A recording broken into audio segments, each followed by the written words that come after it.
even so have I also sent him into the world. Right. So as Yahweh Shah was sent on the mission, we are sent on the mission. Just as Yahweh Shah said, what? My meat is to do the will of him that sent me to finish his work. Our meat is to do the will of him that sent us to finish their work. See? It's not about us. Our job is to be servants of Yahweh Shah, man. Our job is to do his will. That's right. Whether we like it or not, man. That's why we out here on a Friday or so-called Halloween for damn life, man. Big ass team. And for their sakes, I sanctify myself. And for their sakes, whose sakes is he talking about? He talking about everybody? No, he's talking about the elect. Even when you jump up to verse 9, matter of fact, jump up to verse 9, we're looking at jump right back to where you at. Verse 9, I pray for them. I pray not for the world. There it is right there. I pray for them, the elect, and I pray not for the world. So who the world ignorantly calls Jesus Christ, he ain't praying for everybody. He ain't looking for everybody. He ain't expecting everybody to hear him and accept him. Okay, he said, I pray for them, and I pray not for the world. The world here is talking about the world of Israel, the cosmos. And the thing is, you know, if you don't have true understanding of these scriptures, man, the Lord's not dealing with you, you won't be able to get these scriptures, man. You're just going to be reading a book, you know, with words on the page, man.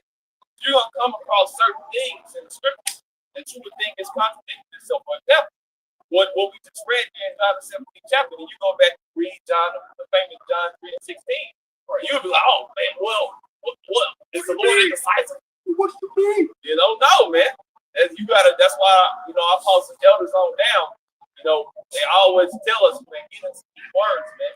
Get into the Hebrew, a little bit of Hebrew, Greek, Latin, you know, get into these words so we can understand, you know, what's actually being said, man. Okay? You can't go through the scripture reading for face value and then you just go, oh, you're gonna be on the level overnight.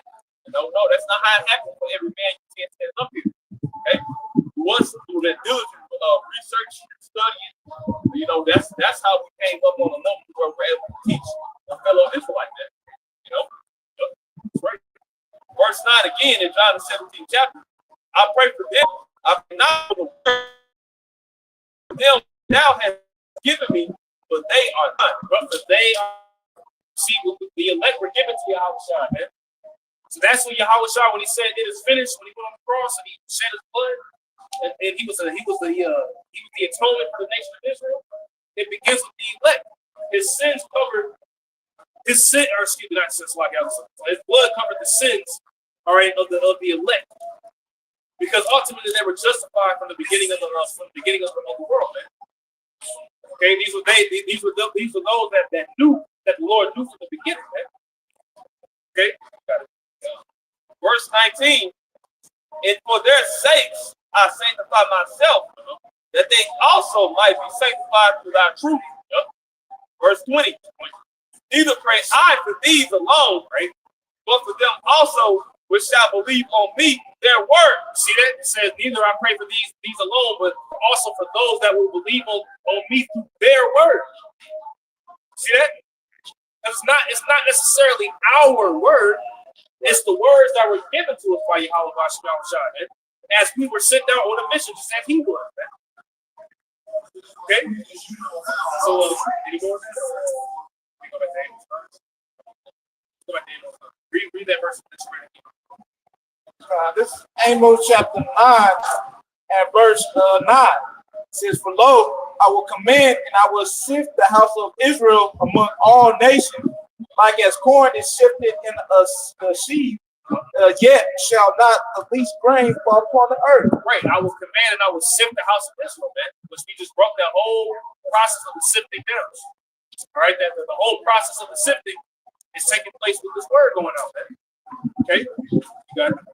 So you know, verse 10 says, all the sinners of my people shall die by the sword, and say that you shall not protect nor of all the sinners of my people shall die by the sword, man.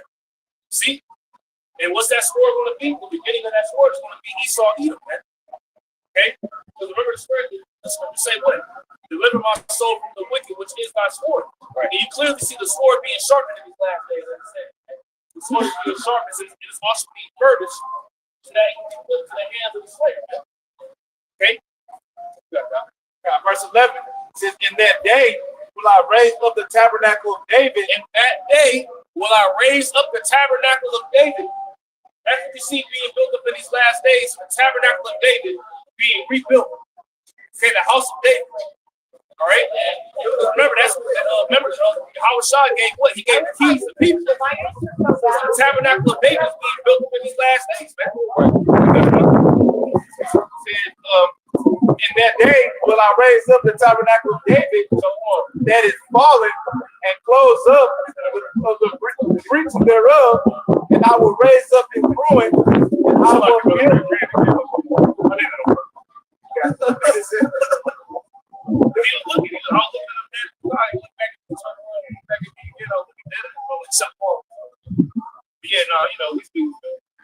anyways.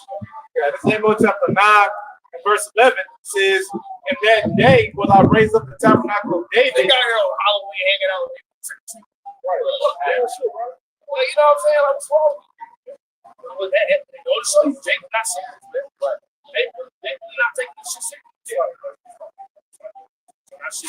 Jake's not taking it serious. You know? That was a whole Israelite out here with other people. Just before we started, some people getting set up. There was a Jake out here, and he was Jake. He was dressed like a small hat. And I'm like, oh, that's weird, bro. Jake had no idea who they are. Right? He was dressed up like an Israelite. He had the hat on, the outfit on, it was Jake. But here it is, he's really Israelite. Right. Because they actually supposed to be vice versa. It's supposed to be like that. You know, we're supposed to be up on top. They supposed to be at the low. But like you say, but he did it at the jump. Right. All the game playing on stop though. That was crazy. Israelite walking around with people with a bunch of costumes. Shrimp. Shrimp.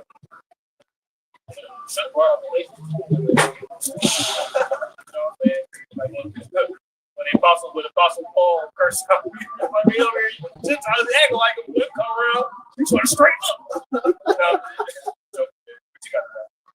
This is Amos chapter 9 verse 11. It says, in that day will I raise up the tabernacle of David that is fallen and close up the breaches thereof. Right, and the breaches are being closed up. Hear this word. Go ahead. It says, and I will raise up its ruins, and I will build it as in the days of old. Right, I will raise up the ruins, and I will build it as in the days of old. This is what we see being built up in these last days. The tabernacle of David is being built up as in the days of old. All right, he's going to sit on the throne of David. Right? Okay? Okay, Yahweh Shah goes to the throne of David. See? And what does the throne of David consist of? It consists of judgment. Okay? It consists of the heathen being brought low. As a matter of fact, real quick, what's that Psalm 120? I think it is. There's judgment shall be on the thrones of David. Yeah, I got it. Psalm chapter 122 and verse 5 said, For there are set thrones of judgment, the thrones of the house of David. See that it says there are set thrones plural. There are set thrones of, read that again. For there are set thrones of judgment, right? The thrones of the house of David. The thrones of the house of David. Man. So it's going to be on the thrones of the house of David. Be elect. What did Yahweh Shah tell the apostles? He told them what? He said, ye that follow me in the regeneration shall sit upon 12 thrones, judging the 12 tribes of Israel, man. That's ultimately what we do, man. That's what we're looking for, man. Hey, we're not with this world. We're not with the ways of this world. We want to sit on thrones, man. Right? We want to judge, but we want to implement judgment. We want righteousness on the planet Earth, man. Right? But in order for that to happen, judgment has to happen first, man. Okay? Isaiah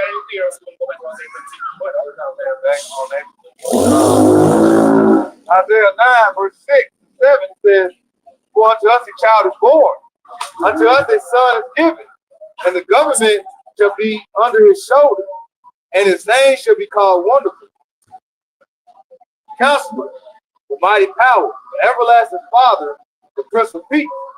Of the increase of his government and peace, there shall be no end upon the throne of David and upon his kingdom to order it, and to establish it with judgment and with justice from henceforth, even forever. The zeal of the Lord of hosts will perform this. And we mentioned like how that government where it had a throne, and Yahweh Shai sitting on the throne of King David, that's going to be established, and it's going to be a government that's going to be set up. There's going to be no end. And what it said, and when you have a government or a council, what do? They in the courts of the empire, they counsel and judge throughout the land. So that's what is being set up. It's going to be a righteous rulership that's going to go forth and judge throughout the world. Yep. But there's going to be the government. The government shall be upon the shoulders, like you said. But I always go with that word government means to control the mind. All right? Government is, govern to control the mental mind. All right, so the minds of everybody will be controlled, all right, by the Israelites. Our mindset is going to be pushed on the planet Earth, man. Okay, it ain't going to be no opinion. I don't want to know. You're going to do it, or you're going to get your ass blasted to the reason. Right? Your ass going to get your ass going to get busted. All right, the scripture said that. It said that way. We shall dash into pieces as a pot of vessel, man. So it ain't going to be no. It ain't going. Well, you know what? They're going to have the thought in their mind to do it. They're going to have the thought in their mind to do it. To transgress. See, because remember that prophecy has to be fulfilled. We're gonna have to dash somebody. We're gonna have to stop the rain from falling on somebody, right? You know? Got it. Yes, okay. Let's jump back. You said like Amos 5. You said Amos 5. No, you good. No, you good. Let's go back to Isaiah 13. This is Isaiah chapter 13 and verse 2. Lift ye up a banner upon the high mountain. Exalt the voice unto them. Right, exalt the voice unto them.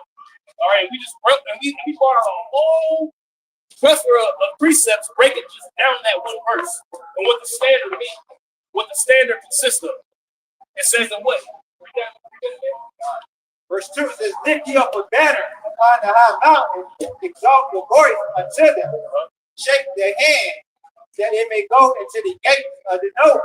Shake the hand that he may go into the gates of the noble. So when you shake the hand, you shake the finger, that's letting you know somebody's being rebuked. As a matter of fact, there's another precept that says that the shaking of the hand of the ruler.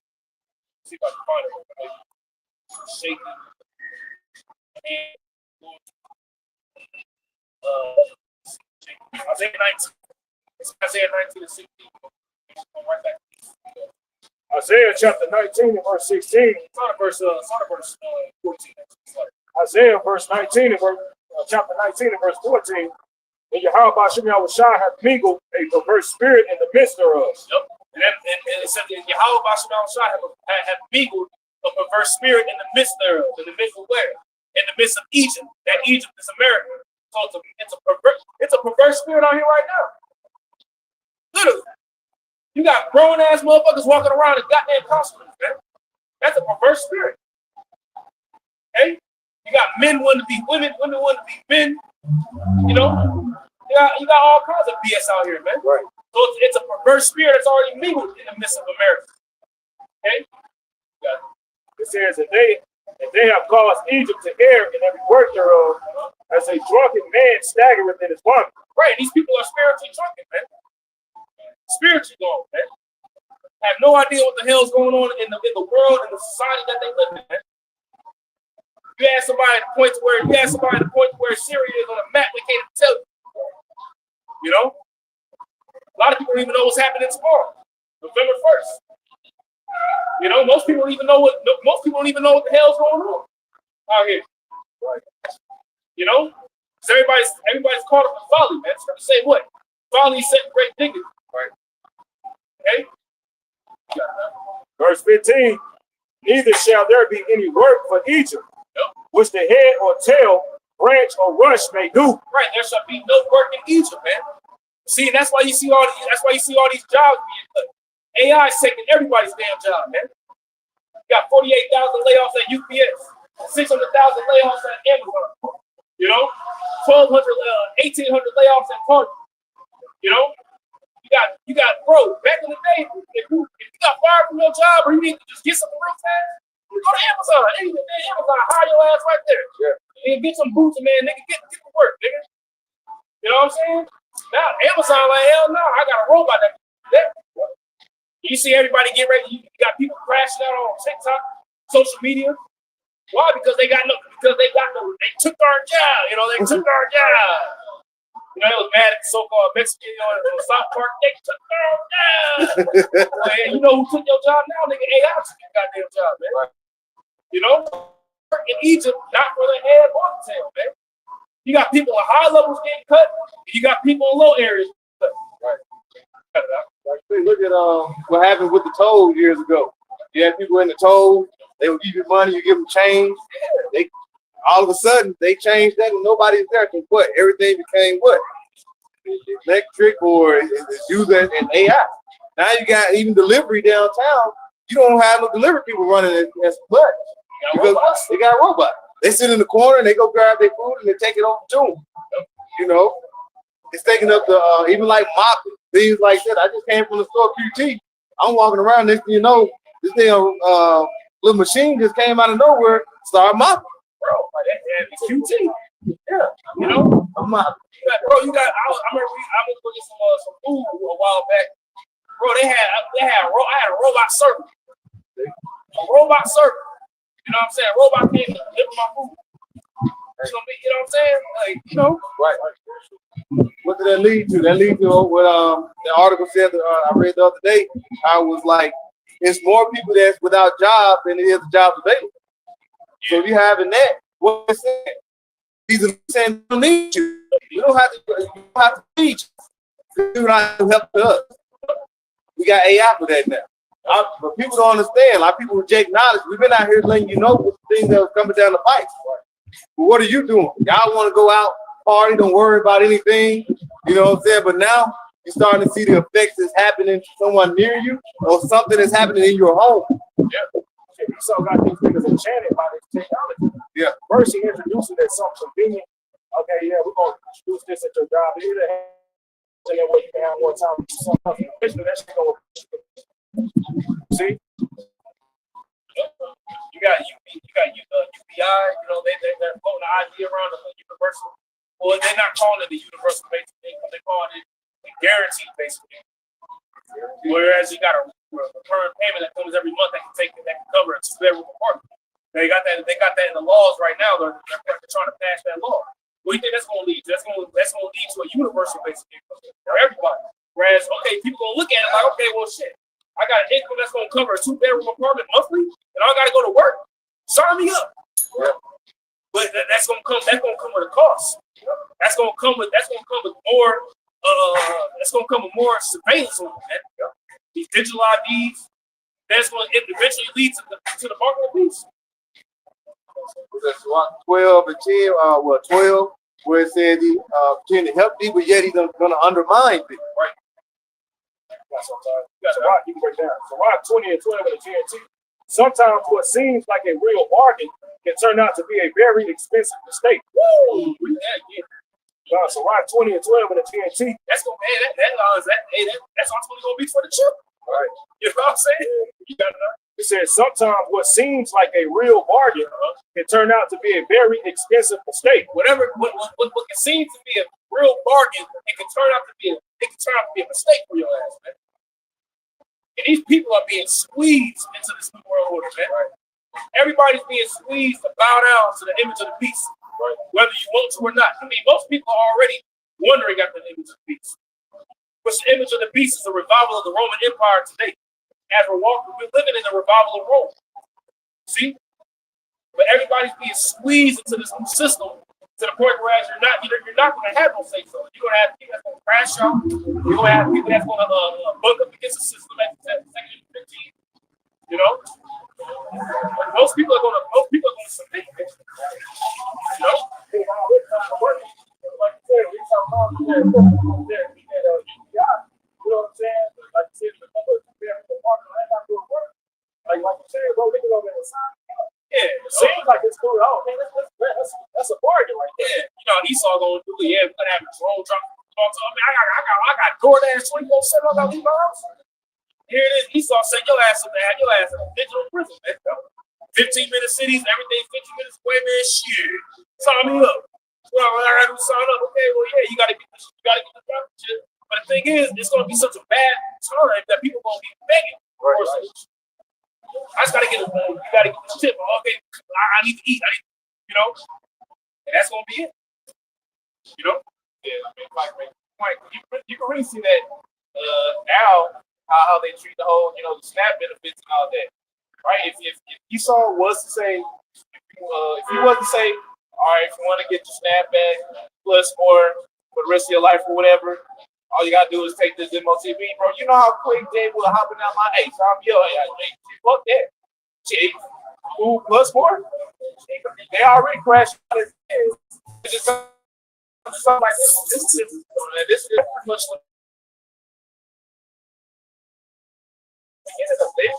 So how much more, like the poor man, they do this in the green tree, how much more in the dry tree? Right? So once shit really start getting taken away from him and he presents that the MOTV, right, bro, they gonna be sign me up, I'm ready, quick as hell, man. I like the brother is, man.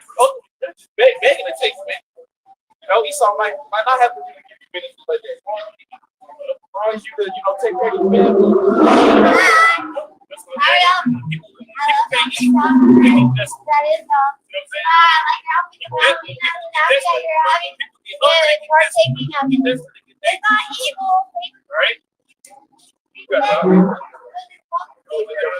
So back to Isaiah 19. Back Isaiah chapter 19, verse 16. It says, in that day shall Egypt be like unto women, and it shall be afraid and fear because of the shaking of the hand of the Lord of hosts. They shall be afraid of the shaking of the hand of the Lord of hosts. See, the beginning of that shaking comes by way of his men first. See, that's the beginning of the shaking of the hand of the Lord, man. And remember, it says in Revelation the 11th chapter that what? After 3 days and a half, they sit upon their feet, and what? Great fear fell upon them with slaughter. Not the average everyday Joe Smo walking down the street. It's talking about their weak. They know once they see the prophets rise up in these last days, that's the end of their kingdom. That's the end of America. There's no more time left here, man. Okay? There's no more time left here in America. As it says in Lamentations, the 4th chapter, rejoice and be glad, O daughter of Edom, and dwell in the land of Uz. Rejoice and be glad. Max your credit cards out. Do all kinds of bad things you want to do, because after that, that's gonna be it. Okay?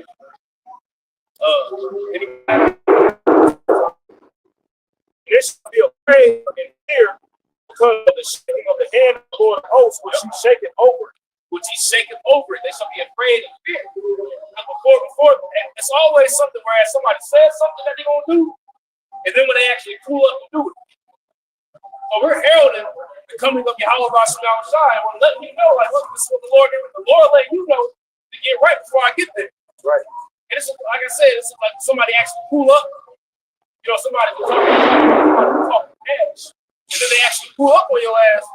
And you're like, oh shit. So the Lord been ready to pull up, man. Everybody was talking about the pull up, pulling out the man of Yahweh Bashar Shai, the ultimate, he the master.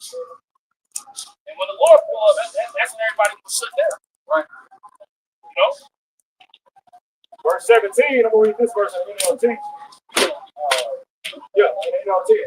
Isaiah 19 and 17 in NLT. It said, just to speak the name of Israel will terrorize. For the Lord of heaven's armies has laid out his plan against it. Man, you got it right. This is speak the name. This is speak the name of Israel, man. See, it's gonna be terrorizing us. That's why I said it lines up with that in Revelation, man. About that breath in Revelation 11. All right, that breath being breathed back into their dead body and stand up on their feet, great fear, tell them, fell over those nations that seen it. You know what I'm saying? Because they already know what it is, man. See, now the prophets are back on the scene telling Esau is judging, telling these heathen they judging, that the House shall come down and take out.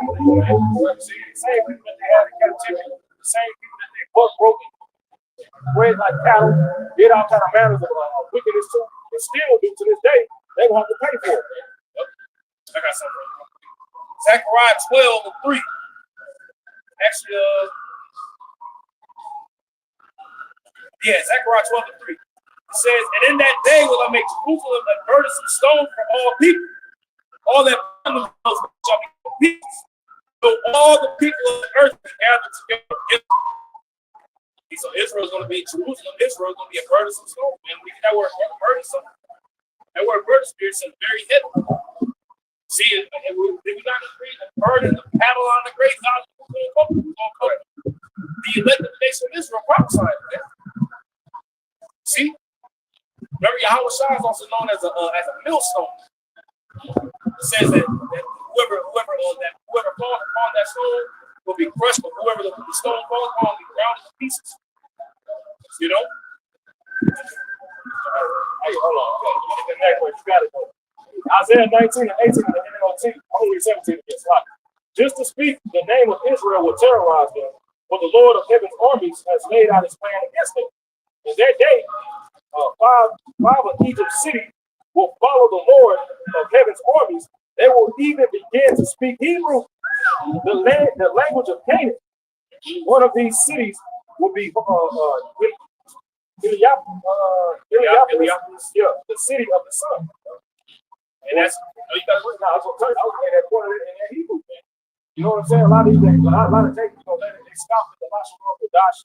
You know what I'm saying? Nobody knows the speak down. Some camps saying that we don't even know the true name. See, but here it is. It just said that we don't even speak Hebrew, man. The land of Canaan, the language of Canaan, bro. Right? See, the original language what our forefathers spoke, man. Not they get it, bro. You know what I'm saying? In order to call upon the true names of Yahweh Shem Yahushua in these end times, man. Yep. We'll be speaking, and we will call upon Yahweh Shem Yahushua in pure language, man. In Hebrew tongue, the Lashon Kodash, man. Whether people want to like it or not, or whether people want to believe it or not, man. It says that in that day his name shall be one. He said he would turn the people into a pure language. Zephaniah, you know, that pure language is the whole tongue. Okay? Because Jesus Christ, that ain't pure language.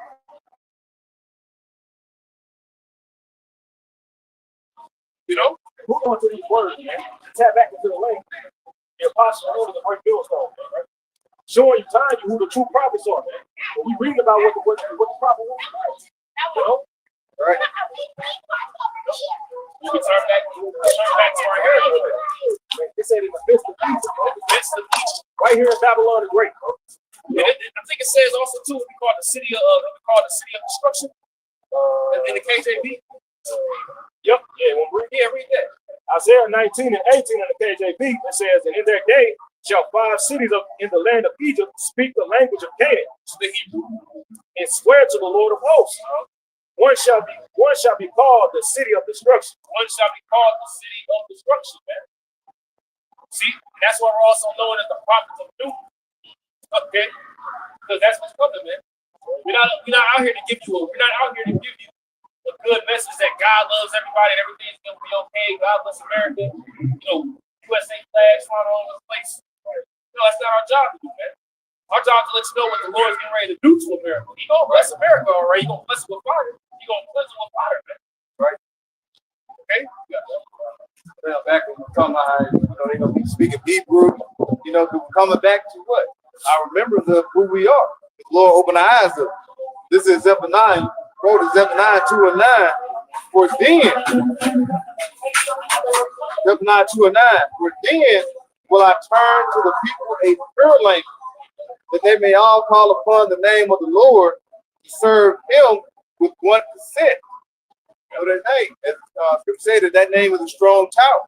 So when we receive that name, all right, and we're all under one accord, what that temple is starting to come together. All the name, knowing who your power is. You come upon the Lord, like in the time of Egypt, the Lord started hearing their cry.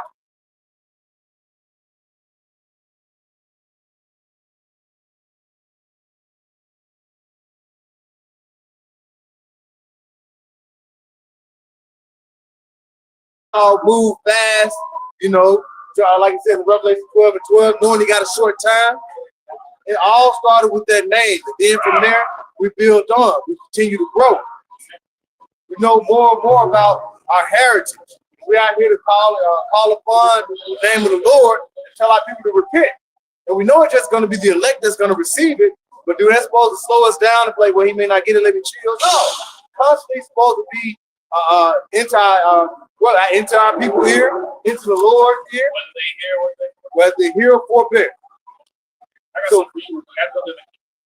Hey, and like I said, when you hear or forbear. So the point is getting to a time where the mercy, hey, this grace period is about ending. It's a time for every time, for everything. And it says Ecclesiastes, and right now, it's not a time for just loving everybody. All right, there's a time for love and a time for hate. We hate Babylon. We don't like America. That's just a strong dislike. Why? Because what? It is adverse to the ways of the Lord. Right. I got something for you. It said they would all, they would all speak that clear language. Isaiah 52, verse 8 says, thy watchmen shall lift up the voice. With the voice together shall they sing. Hey, the watchmen. We are the watchmen. All right? We're your spiritual news report. Let you know what's going on. All right? And we're here to cry out loud and spare not. It says, for they shall see eye to eye when What is Yahweh shall bring against Zion. And what it say, where 2 or 3 are gathered in my name, there I am in the midst of. All right? Isaiah 52, verse 8, I read it again. It says, thy watchmen shall lift up the voice. With the voice together shall they sing. For they shall see eye to eye when Yahweh shall bring against Zion. Yeah, the Lord is bringing against Zion, and we're starting to sing. We see eye to eye, that 1%. All right, and what? We're bringing out a new song. So you got, like, the elect is going to receive it. 2/3 is like, I don't know. It's just sounding like scratch to jibber jab. But to us, that's that new language. All right, that's that new word. That's something when your eyes are open, now you see it. When I got into the truth, what I say, what is it? I was like, what's that name? When you heard the first name, when you heard the name of the Lord, you said you get chills, goosebumps. Why? Because what? It's authentic, it's real. All right, that's that pure language, that pure name of the Lord. That's why when like the IUIC, they go around talking about what we got is Christ. They say we know the name of the Lord. Why are you not calling out the name of the Lord? You're supposed to let the people know who they're supposed to call upon. What is his name?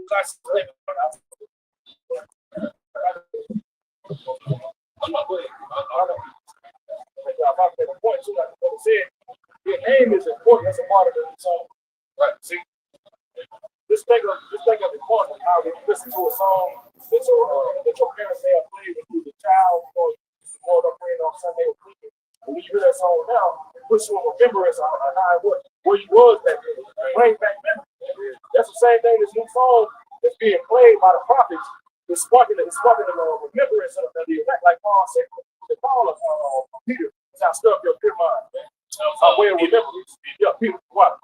And how they do it by the soul, by the vibration that's going on. See, that's bringing the elect back into remembrance.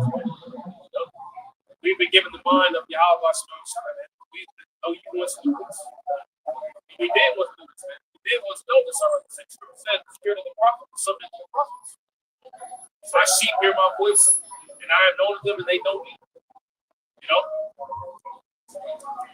Like you say, man, the spirits be dead. See, like if somebody's in a coma, like some such that the soul can bring them out of it. You know what I'm saying? It just sparks some middle to wake up. You know what I'm saying? That's exactly what the song is. The Alzheimer's. Right, all the time. Yeah, you know? See, it right back there. See, and that's what the Lord is doing. The song is being played, man. See, coming back into remembrance of who we are, and now he's all scared. He's easily scared, bro. That hand is being shaken, man. You know, iniquities is being pointed out.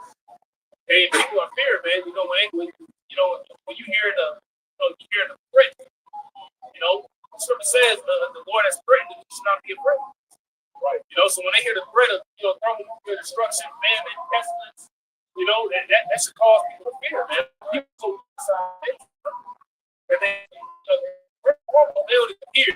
They physical organ their ears, they're not really like hitting, they're not really listening to what's being said. Oh yeah. Oh wow. It's like a version. Right. Yeah. You know? It's that version. And Purge is getting ready to go too. Purge is coming to America. City near you. That's right. And what is spiritually? The purge means cleanse. So really, it's a purge going on right now. You can receive it through this word going out. Right. I'm sorry, people said what he's a purge, your conscience. You know what I'm saying? Right. This Ezekiel 33 and verse 4. It says, "Then whosoever," I started verse. I get verse 4. It says, "Then whosoever heareth the sound of the trumpet and taketh not warning, if the sword come and take him away, his blood shall be upon his own head." This verse. Yeah, and that's going into the watchman. Trumpet being blown, if you don't take heed to the message, you don't take heed to the warning. Are those men are gonna, those individuals are gonna save themselves, but you're gonna be caught out there, man. Right. And that's all, and we're gonna affect what's going on. Verse 5. "If he heard the sound of the trumpet and took not warning, his blood shall be upon him.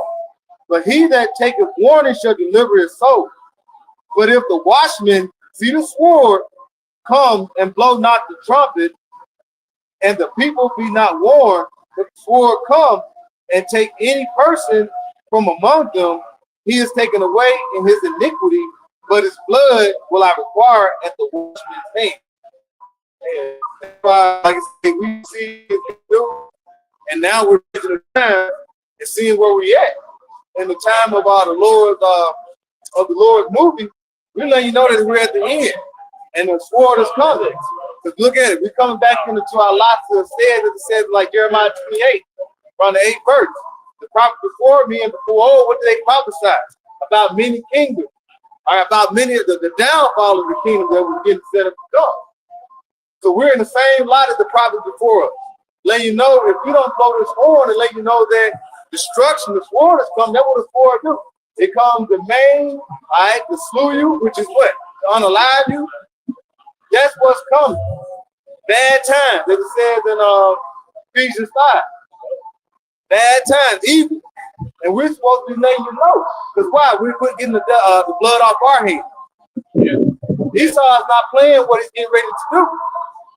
Bro, if you ain't got no, like you said, if you ain't got no job, you got to get evicted, you're out on the street, then you got what? The paddy wagon coming through. He said he don't need everybody. Look at the Georgia Guidestone. Esau is serious about his prophecy on the left-hand side. Today, we want to get 7 billion people down to 500 million. What he's going to do? He's going to use certain events that's going to happen, like natural disasters, like what happened in Jamaica. What is that going to be? He said he can set it up for a smart city. You don't need all those, what they call those, the mouth feeders there. What did happen in Hawaii? What he's going to do here in America? You don't need all of it. California. That's right. From wildfire. Like I said, this is only just the beginning of Esau's plan. Now with Trump in office for the whole, it ain't even a full year yet. And look at all the things that he had implemented and changed and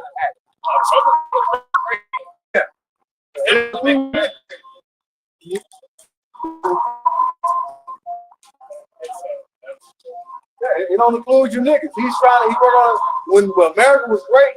It was great for the Edomites, even other nations, like Lazarus and the rich man.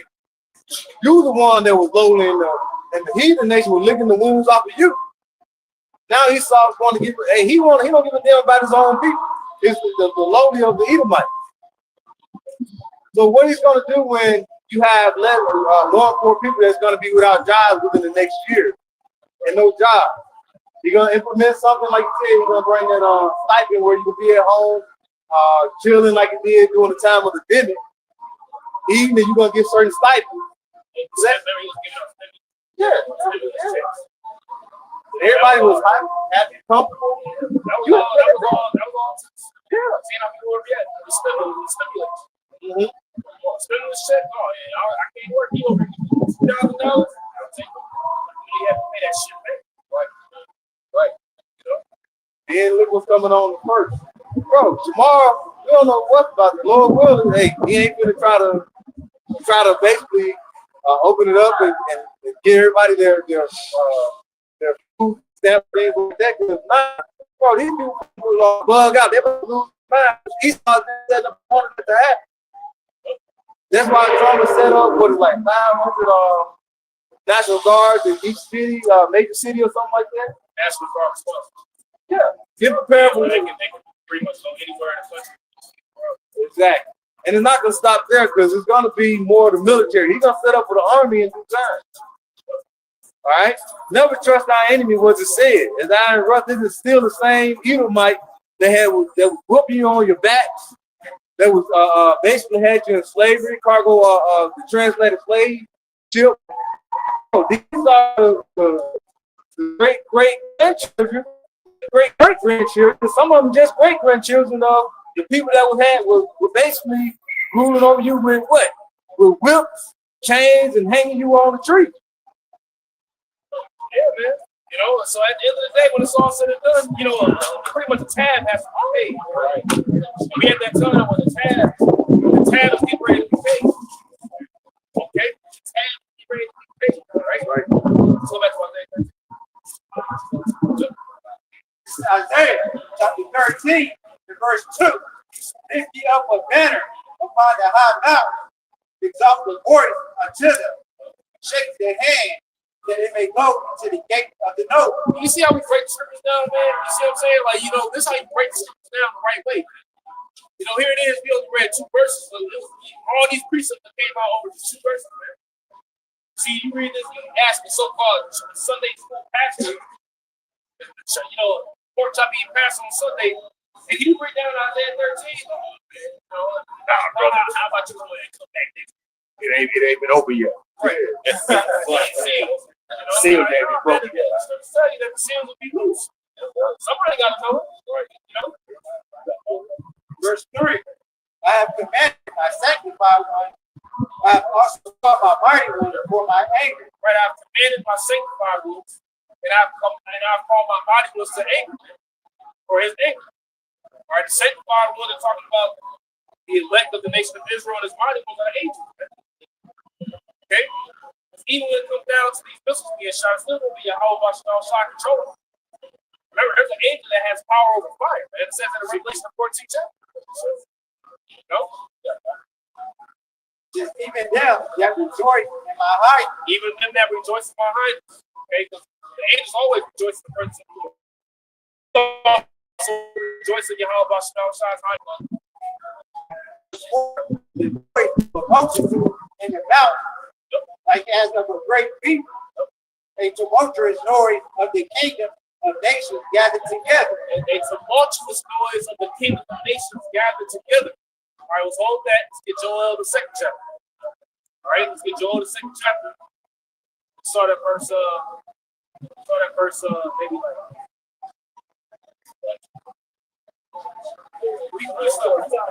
Jordan.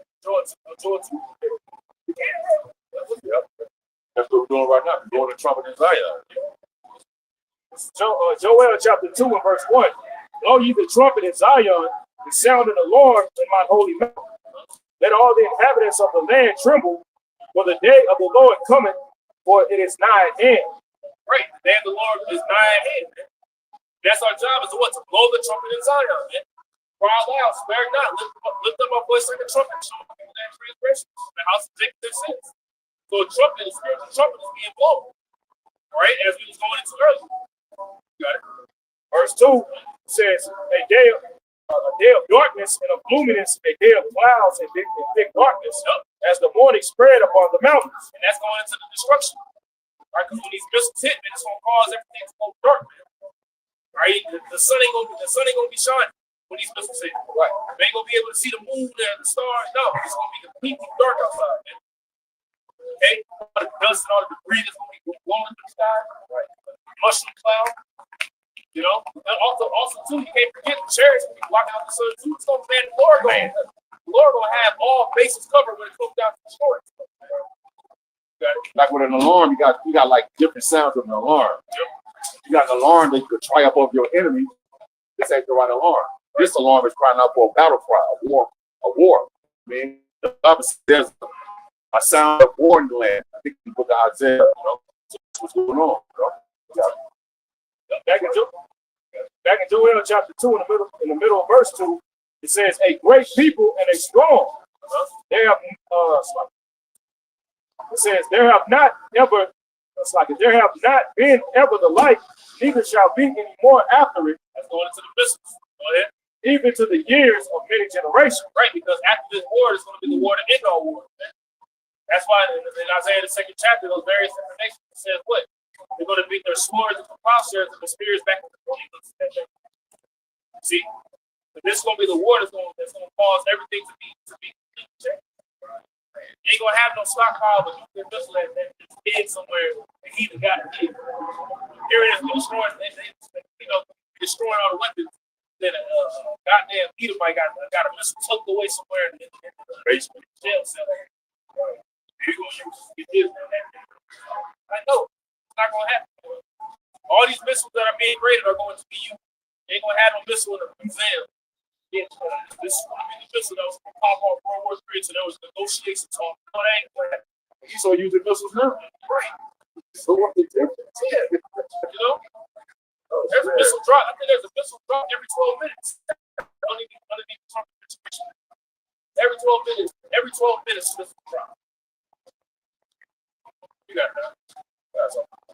Isaiah 54 and 16, "Behold, I created the smith that bloweth the coals in the fire, and that bringeth forth an instrument for his work. And I have created the waster to destroy." The waster is talking about the missile. And the Lord is the one that controlled it. He's the one that created the smith that blows the coal in the fire. So these are Yahweh Bashal Shai's order, as we're reading in Joel 2. Got it. Joel 2 and verse 3. It says, "A fire devours before them, and behind them a flame burning. The land is as the garden of Eden before them, right? And behind them a desolate wilderness." Right, the land is as the garden of Eden before them, right? And what does Eden mean? Idon in the Hebrew means what? Paradise. In America, these people are looking at the paradise. Right? So it's as the garden of Eden before them, like it's imagine walking straight, you got the city before you. They have a park, it's as the garden of Eden before them, but behind them, this is the wilderness. That's what the missile is going to do. It's going to bring forth the destruction. Right. Fire not blown, shot consumed.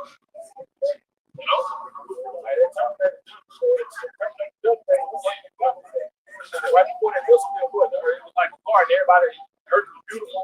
People at the park with their kids. Then after it hit, boom, you see that cloud, and niggas just turn it up.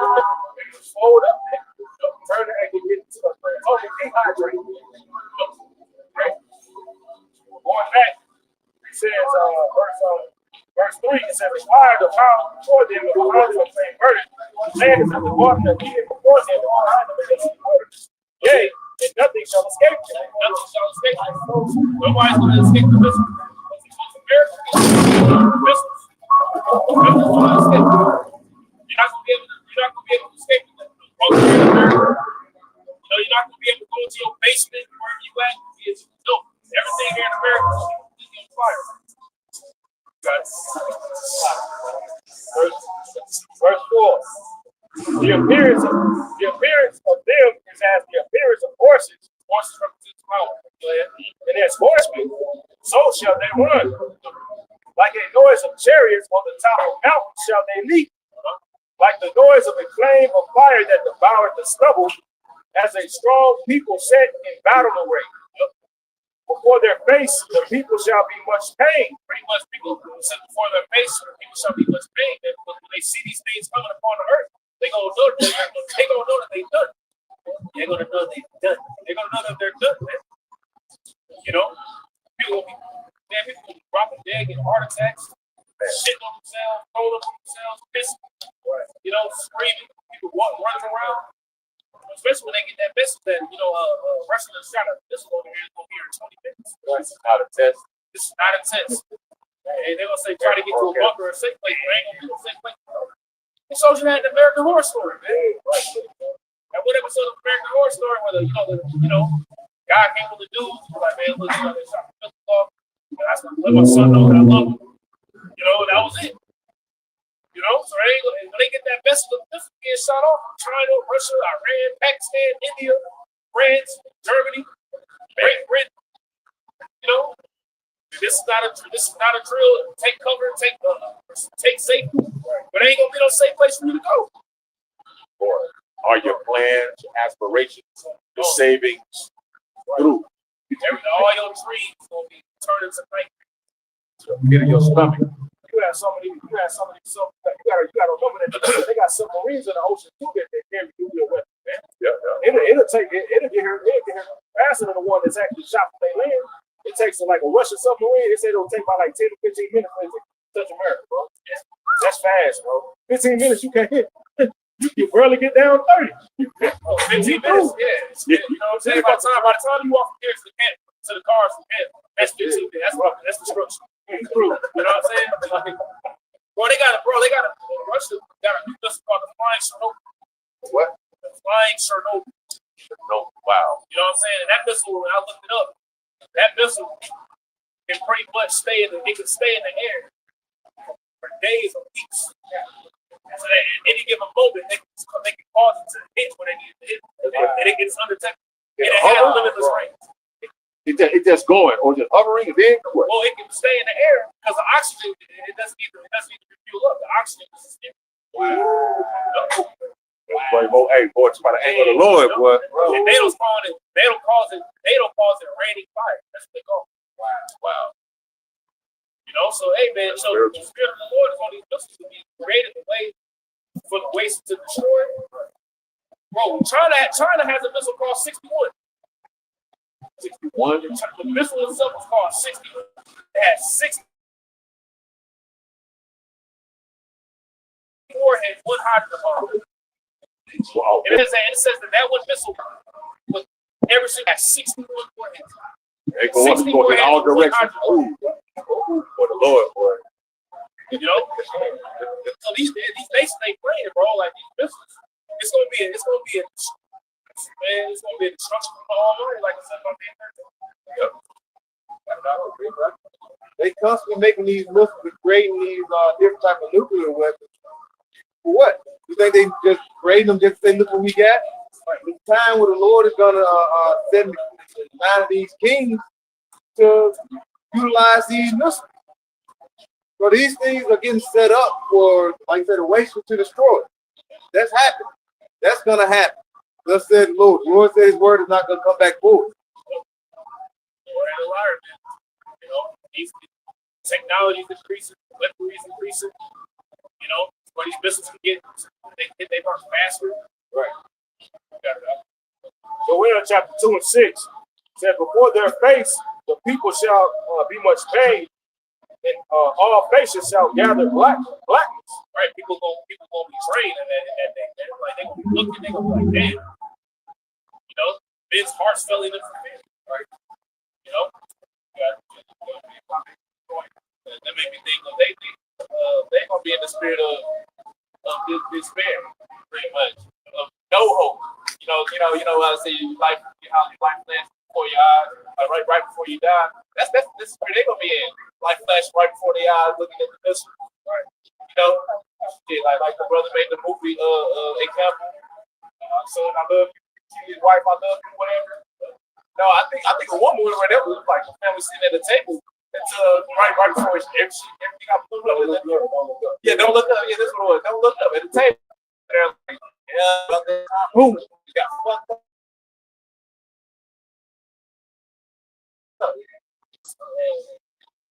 Shit called it.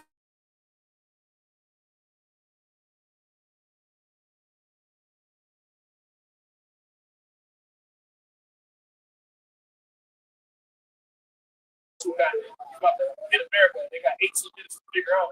It's called House of Dynamite. It's on deck. Oh, check that out. Brother did the video. You know what I'm saying? When it came out in 2020. They got 18 minutes to determine what they need to do for nuclear missile. It's called House of Dynamite. House of Dynamite? You know what I'm saying? America's that house. Dynamite. That missile hit, everything blowing up. Yeah. You know? Hey, I'm sorry. I'm sorry, bro. This is spirit why they making these movies and things, man. Right. Like, listen to the like, come on, man. They ain't saying listen. Exactly. They get it from the scripture, like the brother said, man. They get the vision and they see it, and the spirit going to make a movie about it. Knowing, Yeah, but no one has, you know, white stone, like, come on, man. right. So I say business instruction. Yeah, then he get delivered by aliens. Bro, even when they opened that time capsule, bro, the first images that they showed that was taken out was a missile and then chariots. Yeah, you didn't see them on the paper. It was a missile and then another kid opened their paper and it was chariots. No, right? Yeah, no. We got Nicolas Cage, bro. Yeah, Bro, and at the end, before the aliens picked up, Nicolas Cage going to him, looking for him, and his son was telling him, like, look, explain it to his dad. Look, like his son said they sent a message before them, and now they come to deliver us. You know what I'm saying? Like they prepared the way, basically. They prepared the way. Right. So they sent a warning to us. You know what I'm saying? We don't know what's going to take place. Now they're here to deliver us. Yeah. girl, when they put that chair, they wouldn't even hurt crazy. It's called crazy. Yeah. But the thing is, a cryptic message that nobody can understand. Right. That's the problem. That's the scriptures, man. It was cryptic. Yeah. You know? That's what we speak about comments when they do the children. Right? Watch the paraphrase. Yeah, that's crazy, bro. Children got the lips. Going back, Joel chapter 2 and verse 7. It says, they shall run like mighty men. They shall climb the wall like men of war. And they shall march every one on his way. I'm sorry, and the wall represents the fence. See, so it said they're going to climb the wall like men of war. It says Jerusalem was overtaken and men came over the wall and broke through. So it said they're going to climb the wall like men of war, meaning that what? There's not going to be any defense system here in America that's going to stop the missiles from hitting us. And America's going to be completely wide open. And through the Spirit of the Lord, I always say this, I believe it, man. I believe the Lord will shut the missiles off. We ain't going to be able to activate. It says, and they shall march every one on his way, and they shall not break their ranks. They should not break their ranks. Meaning that what? They're not going to stop this guy. They going to have interception. No, they're not going to break their ranks. Every spot where these missiles hit, they're going to hit. They're going to hit their mark. You got it? I got something. Wisdom of Solomon, chapter 5. It says in verse I'm gonna start at verse 18. He shall put on righteousness as a breastplate and true judgment instead of a helmet. He shall take holiness for his invincible shield. His severe rod shall be sharpened for his sword, and the world shall fight with him against the unwise. Then shall the right aiming thunderbolts go abroad. From the cloud as the well-drawn bow shall they fly to the mark. The Lord is going to guide you. See, like the brother said, that we saw them shoot the missiles within him, on the Lord, Lord gonna guide them, bro. They ain't gonna, it's not gonna affect them, bro. There's gonna be some, that shit is gonna be, what the hell, it's still not working. Yeah, because the chair is going to be shot. You might have like a missile, two missiles from Dallas, two missiles from New York, missile from LA. See?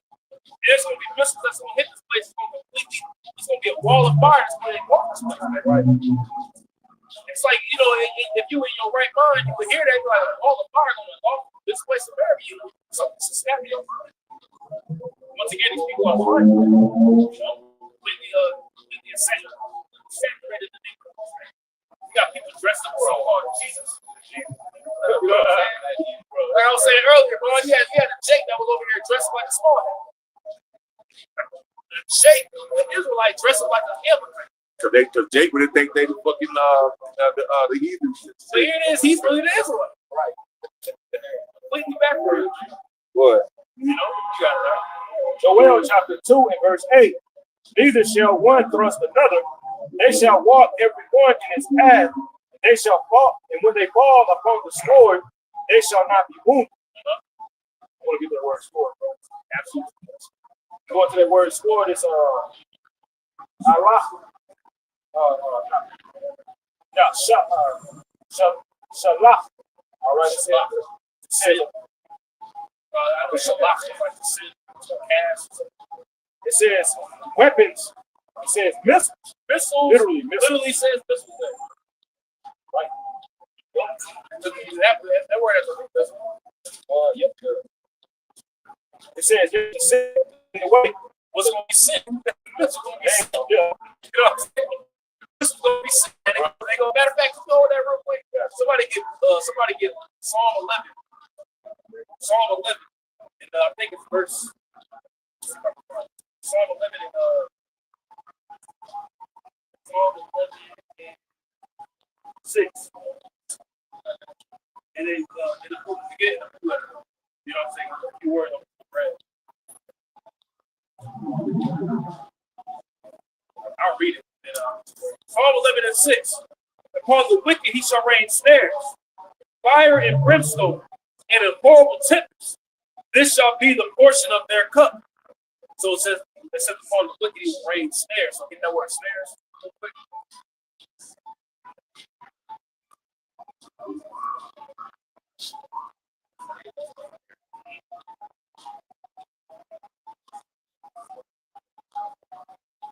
This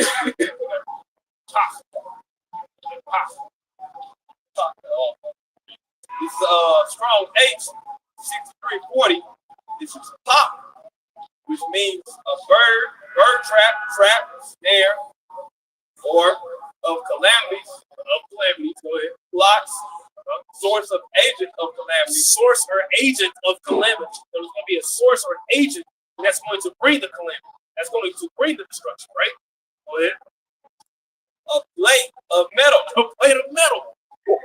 A plate of metal. Now, what's a missile made out of? Metal. Wow. A plate of metal. Now go back to the real quick. It says he shall rain snares, fire and brimstone, and his horrible tempest. Get that word. Horrible.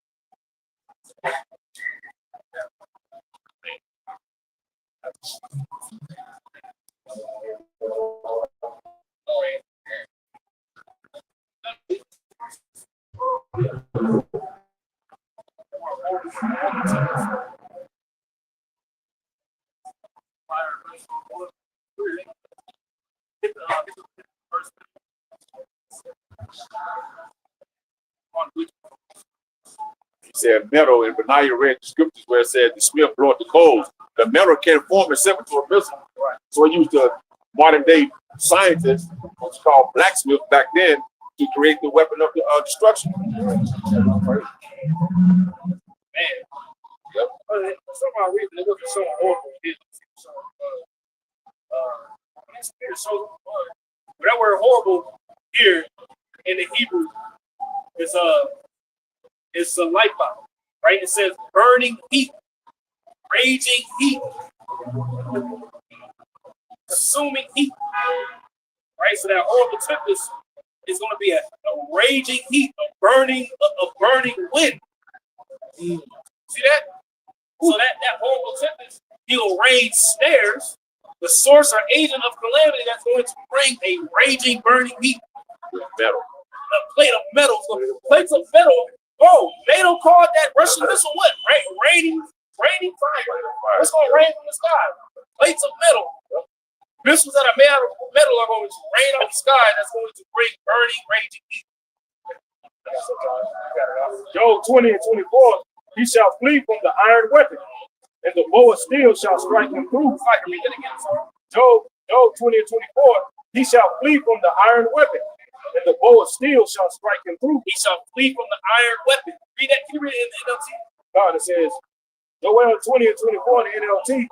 When they try to escape an iron weapon, a bronze-tipped arrow shall pierce them. The bronze-tipped arrow shall pierce them. When they try to escape from the iron weapon, which is what? The missiles, man. That's what this is going into. The missiles are written about in the scriptures, man. That's what the Lord is going to use for destruction, to bring for destruction, man. The ICBM thermonuclear missile. Okay?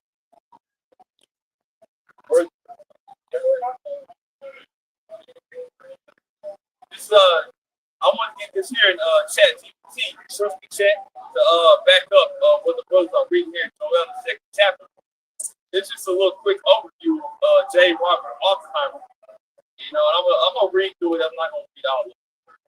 But here's the beginning of what I asked ChatGPT. I said, give me a description of Oppenheimer and nuclear capabilities. J. Robert Oppenheimer was an American theoretical physicist, best known as a scientific director of the Manhattan Project. And that's going back to 1942. When the first nuclear missile was tested. That was by Oppenheimer, man. Okay, you got it. The U.S. government program during World War II that developed the first nuclear weapon.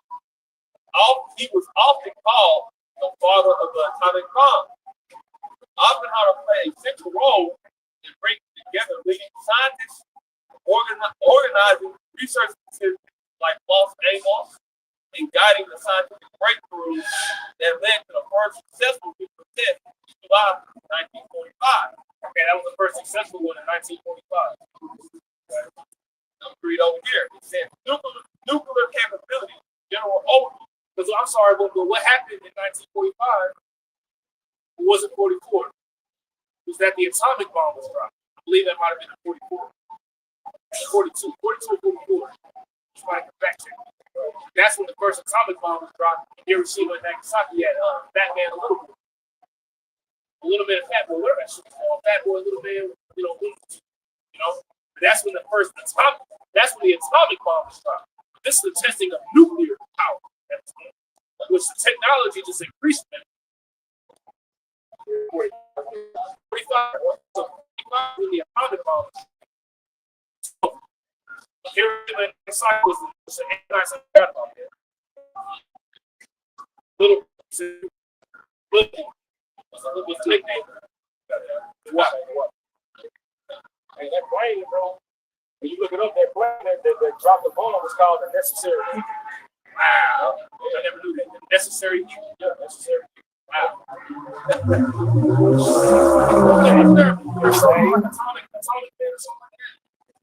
Atomic soul. Pretty much, like they was watching it, bro. Necessary Evil. I never knew. You came in. So back to ChatGPT, it says, title, nuclear capabilities, general overview. The nuclear capabilities born from Oppenheimer's work evolved into two primary classes of weapons. First, we have fission weapons, which are atomic bombs. Then you have also fusion weapons, which are thermonuclear or hydrogen bombs. Okay, so fusion. Okay, so let's break this down. This is edifying for me. Nuclear fission, which fission means to split in half. That was the atomic weapon. So now you have nuclear fusion, which brings forth nuclear destruction or hydrogen destruction. Okay, so fission is atomic, fusion is nuclear. Okay, I'm gonna get to the definition of the two. The definition for fission weapons or atomic bombs is splitting heavy atoms like uranium or plutonium to release massive energy. Only that has to. That has to be divine. That has to be divinely inspired to split an atom, right? To create a raging, burning heat, a divine heat. 7 degrees. The elements can melt. Melt elements, Right. Because who created them? How about that only that can destroy the world? He made it. These were the type developed during the Manhattan Project. Fusion weapons definition. Developed later, they used nuclear fusion, fusing lighter elements like isotopes to produce far greater explosive power than fission weapons. See, so it makes the destruction even greater. So when you use it together, that makes the destruction even more powerful. Multiply.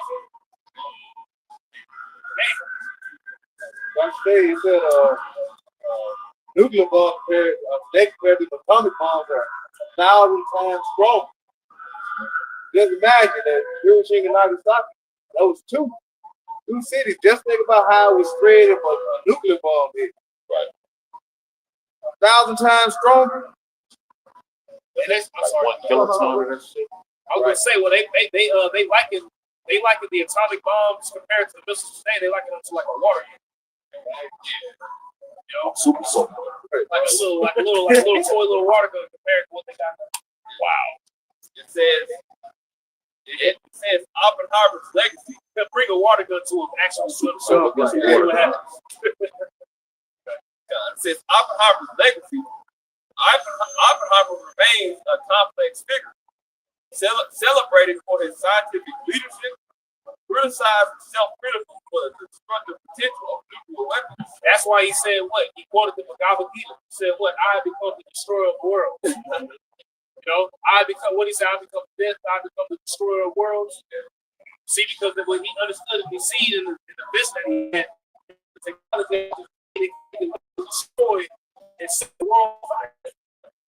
Says in Isaiah the 9th chapter, says that but this shall be with burning a fuel of fire.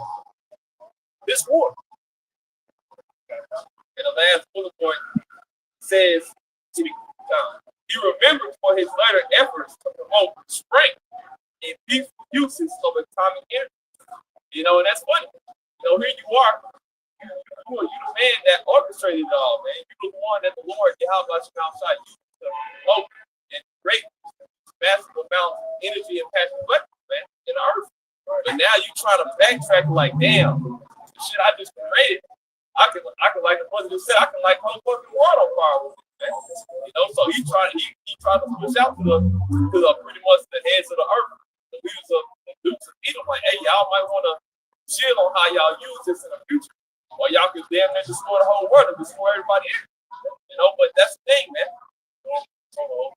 How about your house shows that control the whole time, man? You know, Hey, y'all can finish before we go. This will tie exactly what you going into, man. Job 20, and I'm gonna start at 25. It said, his drawn comes out of the body, yea, the growing sword comes out of the down, or running.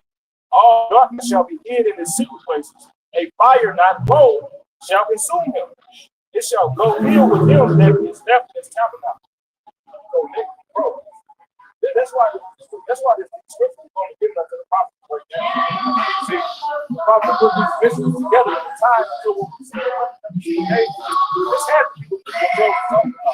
The fire not low,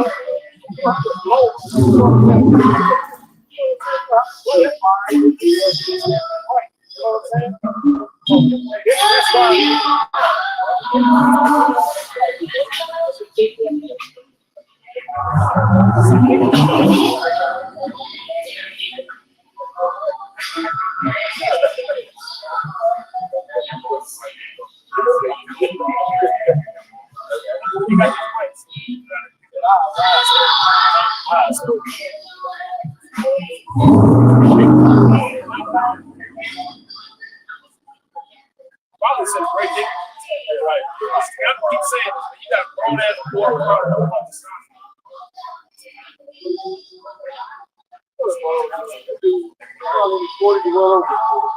around with a goddamn Jason, man.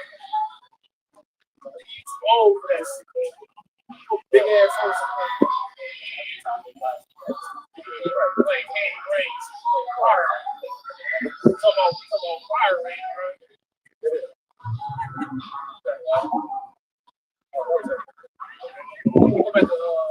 Go back to Isaiah 13. Does anybody have anything to say? This is Isaiah chapter 13, verse 3. I have commanded my sanctified one. I have also called my mighty one for my anger. Even now I rejoice in my heart. The voice of multitude in the mountains like as people. It's a noise of the kingdom of nations gathered together. Right. The tumultuous noise of the kingdoms of nations gathered together. That lines up with Joel in the 3rd chapter. All right, where it goes into the valley of Jehoshaphat, valley of Yahweh Shabbat. Where all these various different nations are going to be gathered together and are being gathered together for war, man.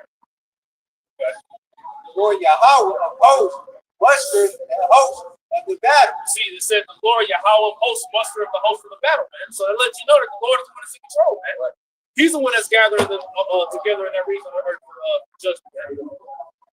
Okay. As a matter of fact, real quick, go ahead. I'll say, like the Lord must up everything.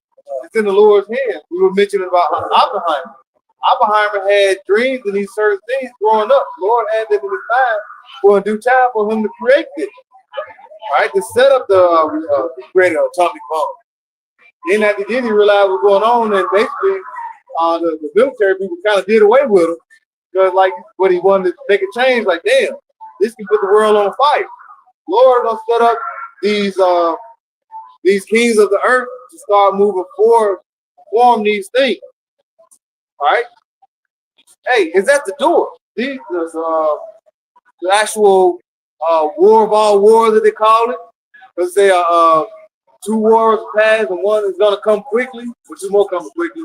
All right, but we got one more war, which is destruction. And this is gonna be the one that's gonna usher in the chariots, gonna usher in what? That final destruction for Esau Edom. And it's been written because this is the Lord. This is in the hands of the Lord. The Lord is setting up this thing to happen in due time. And these times are basically here. All right? This Babylon is through. What was that? Corey Holcomb said it was or something like that. Yeah, when you got something going out of business, what happens? They have a liquidation sale that's going on. Fire sale. That's where actually are clearing. A fire sale. Liquidation sale. And a fire is coming. All right? And these different nations, man, you know, like Russia, China, they see it, man. They see America. This place is up for the right. This is right for the people. They know it. You know, this place is done. So them other nations haven't forgotten what happened to them, man. Hiroshima and all that Esau did. Them other nations haven't forgotten that. But then here it is. You want to put sanctions on other nations not to build their nuclear facility, but you still are building this motherfucker over here. And please. You know what I'm saying, man? You know? Yep. That's why it says, they that have eaten bread are living. You know?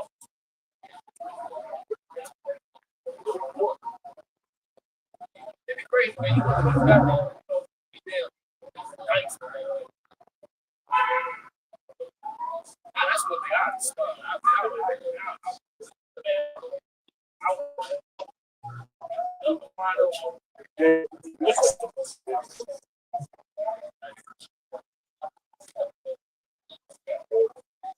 This is Isaiah chapter 34, verse 1.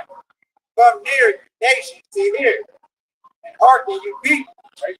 Let the earth hear, and all that is therein. The world and all things that come forth of it. For the indignation of the Lord Yahweh is upon all nations. See that the indignation of the Lord Yahweh is upon all nations. And that word indignation means righteous anger. So his righteous anger is upon all these different nations, and he's going to show forth his righteous anger in the valley of the host. It's going to begin there. Yep. And that's why these nations are being gathered in that region of the earth right now. This has been reading out there in verse. In his fury upon all their armies, he hath utterly destroyed them. He hath delivered them to the slaughter. He hath delivered them to the slaughter. Go ahead. Their slain also shall be cast out, and their stink shall come upon out of their carcass. It said their slain shall be cast out, and their stink shall come out of their carcasses, man. And that's going to be that. Matter of fact, hold that. Let's go back to Joel, the 2nd chapter. Joel chapter 2, verse 20. Joel chapter 2, he said 20, verse 20. It says, "But I will remove far off from you the northern army, and I will drive them into a land barren and desolate." I will drive them to a land barren and desolate. The northern army is talking about the American military. That land barren and desolate is talking about the region of Saudi Arabia. Okay, Saudi Arabia, the whole Levant region, which is the valley of Joseph. Okay, well, And with his face towards the east sea, his face toward the east sea, going to the Euphrates River. His face toward the east sea. Go ahead. it says, and his hinder parts towards the uttermost sea. And his hinder parts toward the uttermost sea. The Levant River, he had the Mediterranean.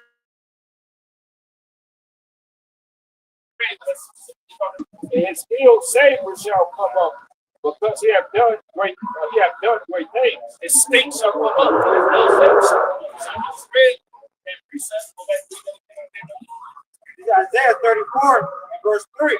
Their slain also shall be cast out, and their stink shall come up out of their carcass. see that the stink shall come out of their bodies. All the dead bodies is going to be over there in that region of the earth. That's going to be the first job for you. Ugly ass things to do is to bury those dead bodies. Go ahead, we're going to bury them, put a flag there, so they can bury the dead bodies. Man. We'll go back to digging holes. The mountains shall be melted with their blood. Right, it's going to be a destruction from on high. Man. Okay, so let's go back to Isaiah. Isaiah 13 and verse 5. They come from a far country, from the end of heaven. They come from a far country, from the ends of heaven. Go ahead. Even the Lord Yahweh and the weapons of his indignation. See, even the Lord Yahweh Shai and the weapons of his indignation. They will come from a far country, from the ends of heaven. What are these talking about? It's talking about the missiles being shot from one end of the earth to the next. I think it says that in 16th chapter. But they should be the arrow shall be shot. Yeah. Somebody want to get that?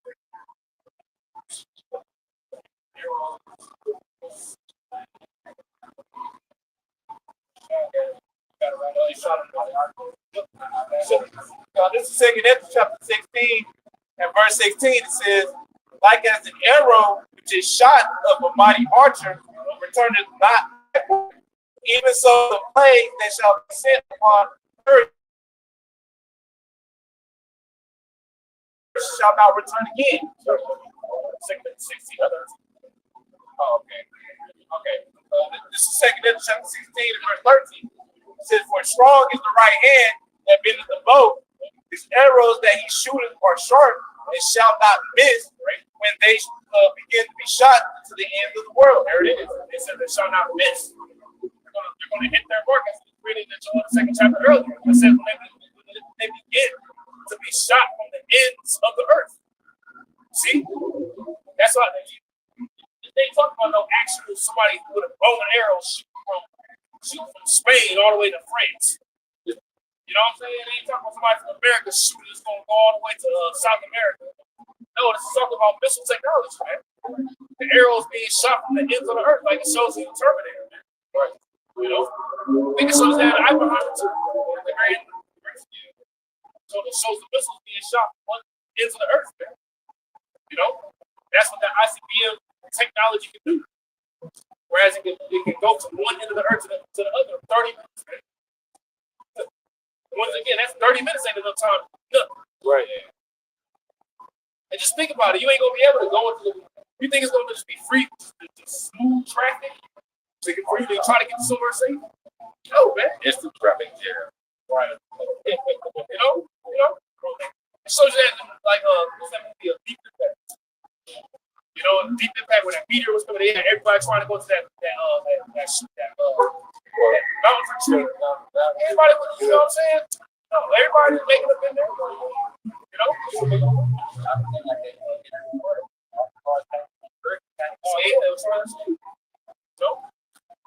It ain't gonna be that easy for you just to move around. Right.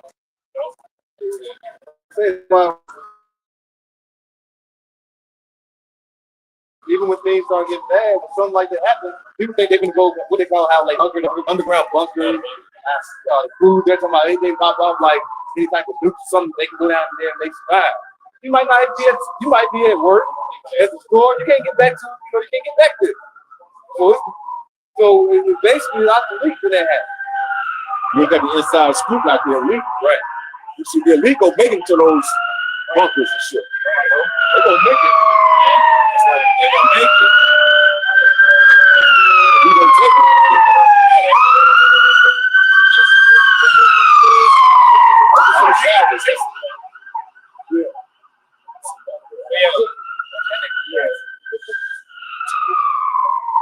Oh yeah, I was gonna say the only reason they're gonna make it is ultimately so the elect come get him out. And they be the first fruits of slavery. So, and even Obadiah, literally the last verse of Samuel, I think Samuel said upon that time, left the house. Yeah, a lot of people that unless you answer, man. Isaiah chapter 13, verse 5 on the top. They come from a far country, from the end of heaven, even the Lord Yahweh, Hashem Yahushua, and the weapons of his indignation. Right, so these missiles are going to be shot from the ends of heaven from Russia. They're going to hit America. China's going to shoot the missiles here. India, Pakistan, Iran. Everybody will shoot their missiles over here, man.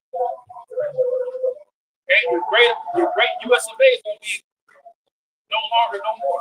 Right. Destroy the whole land. To destroy the whole land. The whole land of America is going to be absolutely complete desert, man.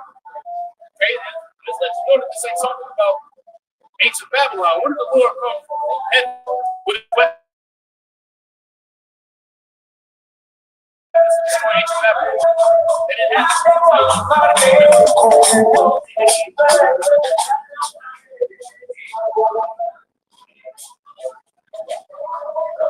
First, we had Jeremiah 50, verse 29, I read in the NLT, says, send out a call for archers to come to Babylon, surround the city so none can escape. Do to her as she has done to others, for she has defiled the Lord, the Holy One of Israel. And those archers are being called, like I think the priest mentioned earlier about, what happened to Hiroshima and Nagasaki. They haven't forgot about that. So America already done something to somebody as far as shooting that time. Listen on something, to another country. But now these things are 1,000 times stronger than Batman and Little Boy. So now you're gonna see Babylon receive that. Like I said, none is gonna break their rank. These missiles is gonna hit their targets. And it's already said a few years ago, one of the missile defense systems in America was like inactive. But in the time of like I say, when those missiles started to be shot from the other ends of the earth to come here, Lord Spirit is gonna put it where those missile defense systems ain't gonna be able to stop those missiles. If I can make a quick point, they already did like little AI tests over it anyway, right? America against like Russia or something. Every time they did the test, they lost every single time. Like not one time they won. So there you know, like man, this pops up. We're gonna look. But Esau, over that 1 and 3. But it's probably the people. He's like, nah, take fuck that little AI test. I'm doing what the fuck I want to do. Right? He's falling into This is the NLT. Isaiah 34 and 5 in NLT. And when my sword has finished, its work in the heavens, it will fall upon Edom, the nation I have marked for destruction. There it is. The sword is going to be bathed in heaven. It shall fall down upon Edom. It's going to complete destruction, man. That's that. He said people marked for destruction, which ties to Romans, the vessel fitted for wrath and destruction, something like that. Yeah. Remember, Cain got that mark. Right. Cain got that mark. Like, man, look, that Cain that's on work. That mark is so wow. That mark that's on Cain. He pretty much is like, man, look, if I try to see me, they're gonna get. It's like, nah, you're gonna be good because ultimately you gonna get your destruction when I'm gonna give it to you. So that mark is okay. Okay, it was the same mark that Esau got, man. That mark was he marked the curse. Get it. And those are the people devoted to destruction. See, it's going to come down upon Idumea, when the sword is bathed in heaven. That's why the prophecies promote and show forth the destruction of Esau in the last day. Right, so how the fuck can the Edomites be done away with? But they still got to undergo their judgment. Man. Who is it that coming from Edom with Dagon and Father? That ain't happened yet. But I guess the Edomites are done away with. All right. Okay. You know. This is Isaiah chapter 13, verse 6. How ye, for the day of the Lord Yahweh, by Hashem Yahushua is at hand. Right. How ye? Well, oh, the day of the Lord, how right?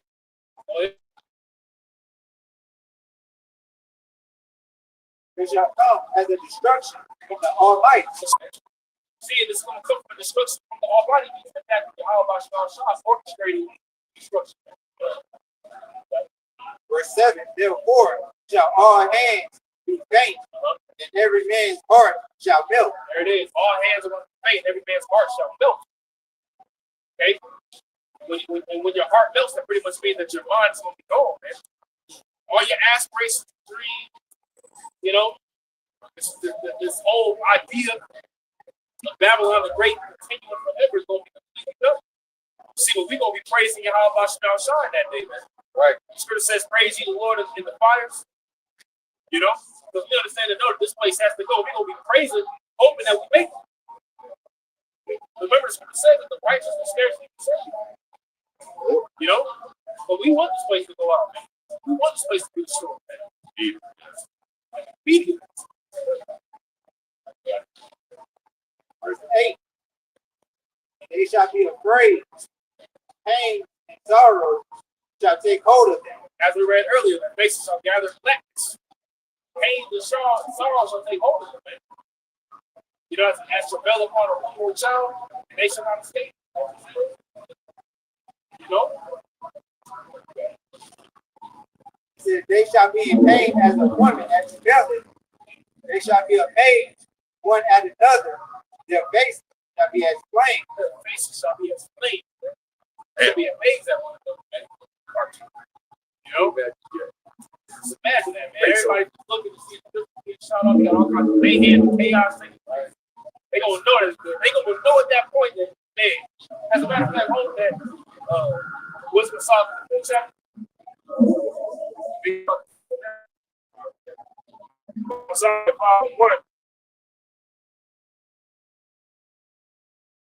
There's afflicted him, What you see happening right now, but and made no account of his labors. But they shall see it, when they see it, they shall be troubled with terrible fear. They shall be amazed at the strangeness of his salvation. the amazing the strangeness of the salvation is talking about the strangeness of how we're going to be delivered out of it. Right? Okay, being delivered out of what the world did to you and chariots of Yahweh Shemel. Okay, when we're standing in great boldness in the face of our enemies, and what great fear fell upon them. They're afraid. Best believe these elites, they see it, and they're greatly afraid of what they see. Okay, because they understand and know that this is the end of their world. You got it? So far beyond all that they look for. If they repenting and groaning for anguish of spirit, shall say within themselves, this is he whom we had sometime in derision and a proverb of approach. These are these niggas. These are these guys that was in those dresses on the street corners, man. And we called them that. We called them bums.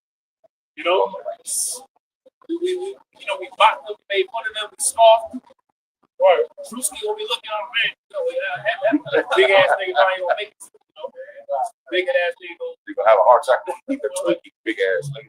Just like it said in Isaiah 14, it says like how the nations don't look at Esau like this the man. That's how they're gonna look at Esau when he gets taken down, and then they're gonna say the same thing when the elect king get taken up. Damn, these guys, right? Damn, these are really the chosen, man. See, I used to work with him. right. He always a barbecue every Sunday. Never said nothing. Right. I remember he used to talk about the Bible, man. Damn, I should have listened. Right. He always had integrity. That's what's gonna be. They gonna be like, man, you know, I remember he was talking about in the world, you know, and they go, everything gonna click at that time. They're gonna be dead, bro. It's gonna be too. Don't get the job talking about the end of the world. Yeah, you know, why? He speaks to your aura. Right, I get it. They can take that and they go right to work tomorrow. Get fired like a mother. The thing is, get that he did. You know, it's not like Jake don't be on social media. Jake shit. So, obedient to Jake in the world. You gotta know what what you should make fun of, what you should make fun of. Man. You know, you should have drew the line and making fun of the Lord's men. Now, mind you, that was about IUIC, Professor Perfectly Golden. But nevertheless, hey man, you had the Hebrew name or the Heavenly Father's name on you there. You know, you made fun of that, you made light of that, you made like a joke. Guess what? Hey, the Lord ain't fucking playing games, man. That's why we come out here weekend and we got to tell y'all how the true characteristics of the Heavenly Father and Son are. No, the Lord ain't no fucking pushover, man. No, you can't talk and do what you want when it comes to the Lord's name. And Jacob's gonna find that out in a very far fashion, man. That's what you say after death by pain.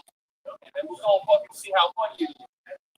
You think you got a sense of man. The Lord has a way with you. This is Zechariah chapter 7 and verse 13. Therefore, it came to pass. Zechariah chapter 7 and verse 11. But they refused to hearken and pulled away the shoulder and stopped the ears, and they should not hear. Okay. It says, yea, they made their hearts as an adamant stone, lest they should hear the law and the words which the Lord Yahweh of hosts has sent in his spirit by the former prophet. Therefore came a great wrath from the Lord Yahweh by Shemini host. Therefore it came to pass, and as he cried, they would not hear. So they cried, and I would not hear, said the Lord Yahweh by Shemini host. He's crying,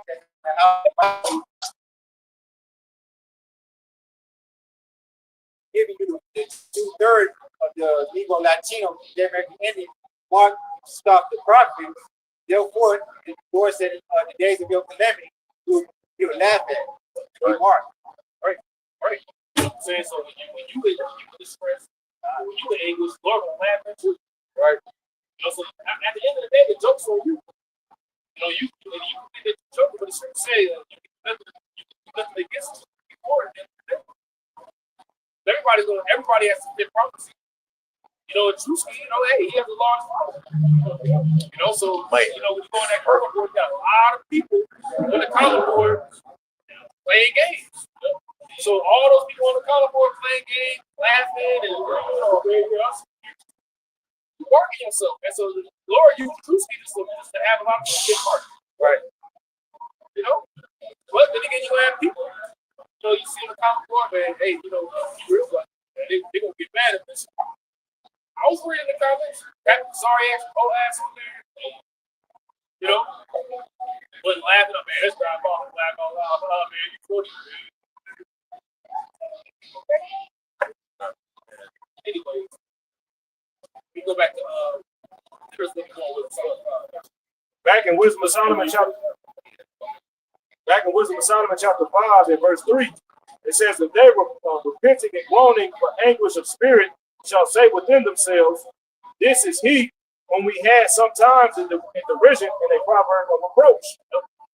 We fools account his life badness, but it's in his end to be without honor. right. We counted his life bad, man. We called him crazy. We thought that this guy was crazy.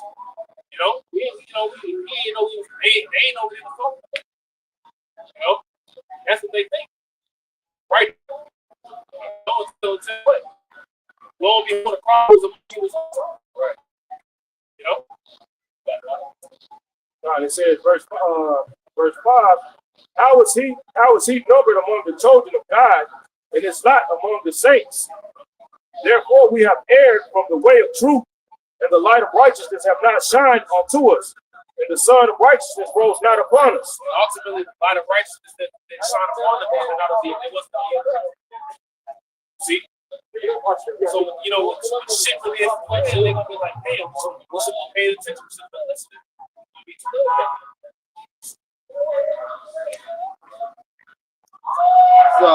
Second Peter 3, verse 3 in the NLT says, most importantly, I want to remind you that in the last days, scoffers will come, mocking the truth and following their own desires. Like you said, yeah, and that's what it is. They those mockers, all right? Jacob here that follow their own desires, you know, to get likes, you know, to get views. And what are they doing? They're mocking the truth, all right? And what they say, the truth will set you free. You're basically getting binded up in the world to receive what? The indignation of the Lord. This is what is getting set up for you. So like you have these other guys out here, they like I say they want to go and laugh at the truth. You have people that walk by, you know, staring, but they don't want to get no understanding or see what we're talking about. These are those guys out there, they out there screaming, they cussing them. Yeah, ruined my night. But we're trying to deliver you for the elect from what's coming in the future, which is what we've been talking about before the sermon. All right? That fire. Okay, the fire that's going to come upon Babylon the Great, Sodom and Egypt. Okay, aka this is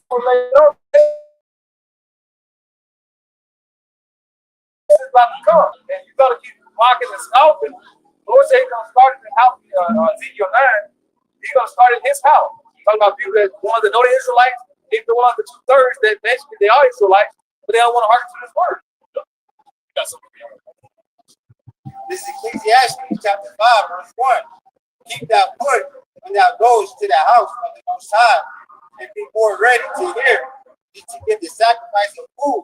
Right? That's why you got 2 ears and 1 mouth. Take a listen. When you go into a classroom, you don't go and just start barking, telling things to the teacher. You listen, and then you do what? Then you learn, and you may have questions afterwards. But when you first go into that classroom, it's all silent, and the teachers basically give you an understanding of what they're teaching, what the subject is about, giving you knowledge. Wisdom and knowledge will be the stability of our time, strength of our salvation. All right, the fear of the Lord is the beginning of wisdom. So we're basically teaching you how to properly have that fear of Yahweh Shem Yahushua. The reason why, okay, to let you know what your heritage is. Not because when you have Jacob realize like, oh, I'm an Israelite, and they do what? They're taking it wrong with it. Like that nigga that walked by earlier. They knew he was Israelite. He was participating in Halloween. Right. He was walking down the street, niggas dressed up in kind. He was part of that shit. I was looking at that spirit, you know. He looked at me, turned. Yeah, he looked at me again, turned again. Like, yeah, you convicted. You know, you convicted in your spirit. You knew you gonna right? He thought that when nobody gonna see. Right. Jake's only willing to go so far when it actually comes to serving the Lord. They'll do it. He'll like oh boy, he had the headband on and then the shirt with the bar and you know what I'm saying? Yes, but that's ain't what's up, man. He ain't gonna come out here like man. Being expected, being made fun of, being looked at as an outsider of the earth. Right? See?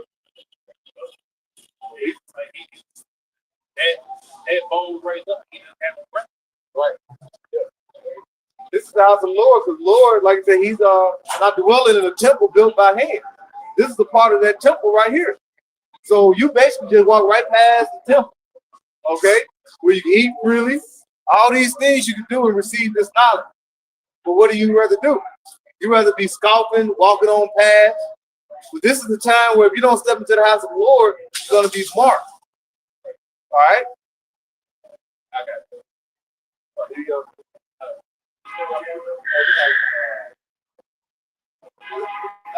Said, for they consider not that they do evil. They consider not that they do evil. You know what I'm saying? I'm sorry. They consider not that they do evil. They don't even know. Like, they just think it's skin. You know, they stay on your posts. Instagram, yeah. I'm gonna go act like somebody should go back. Go act like that. I got one real quick. This is Psalm 65:4. Blessed is the man whom thou choosest and causes to approach unto thee, that he may dwell in thy courts. This is the Lord's courts. So you are blessed to be in the Lord's house, waiting for the Lord to return to give you instructions, means to go out the byways, like Luke 14 says, out on the highways and lanes. So if you're not into this court, then you're gonna be left outside. You left outside the temple, you're not gonna have no protection because this is enclosed. This is like a righteous pavilion that protects you from the tempest and the storm that's about to come. So blessed is the man whom thou choosest, Psalm 65:4. Blessed is the man whom thou choosest and causest to approach unto thee, that he may dwell in thy courts. We shall be satisfied with the goodness of thy house, even of thy holy temple. Yeah, man. And it said we should be satisfied with the goodness of the temple, man. But it, like we said, like the other picture, it's going into the what? Tabernacle of the Lord, man. When you come into the tabernacle of the Most High, then we understood the end. You gotta come into the inner sanctuary first, right? And not everybody has access to the inner sanctuary. Like it was in the ancient, like in the old, in the temple. And you just couldn't access the most holy place. But through Yahweh Shah, we got that access there. Whereas we got the secrets. We had view with Yahweh Shah. And we actually, Yahweh Shah is the advocate. He's on the right hand of the Heavenly Father, right? Like, you did on our behalf, literally. You don't got to do it between the mercy seat and the covenant. He's literally on the right hand as we speak right now, communing with the Most High on our behalf. In there, like he's in the most holy. He's beautiful. He's beautiful. It says, blessed is he who the Lord chooses. Going back to the neck. Right. Go ahead. This is Ephesians 4:22-24. I'm gonna speak on it. Ephesians 4:22. That you put off concerning the former conversation, the old man, which is corrupt according to the singular. So I'm gonna get that word conversation, which is anthropophagy, which means manner of life, conduct, behavior, or deportment. Verse 23. And be renewed in the spirit of your mind, that you put on the new man, which is after the Most High, is created in righteousness and in true holiness. And I got this because what the three times Moses was speaking on about Jacob, walking of other Israelites or even whatever, and they will participate in Halloween of Saturday, man. And he's supposed to be a Israelite. You're an Israelite, but you walk with niggas in the world, man. You supposed to be putting off that old man day by day. You supposed to get closer and closer to get how about you, not straddling the fence, man. Not being that lukewarm nigga, man. The Lord is not dealing with lukewarmness, man. Okay, the Lord gonna spew out his mouth. Okay. Because you said the new man, and I bet the word new goes to refresh. You have to be a refreshed man to be reborn again to understand through the spirit, man. So that man, he's not refreshed, he's not reborn again. Back you up. Ephesians 5:11. Have no fellowship with the works of darkness, but rather Ephesians 5:11 says, and have no fellowship with the works of darkness. Right.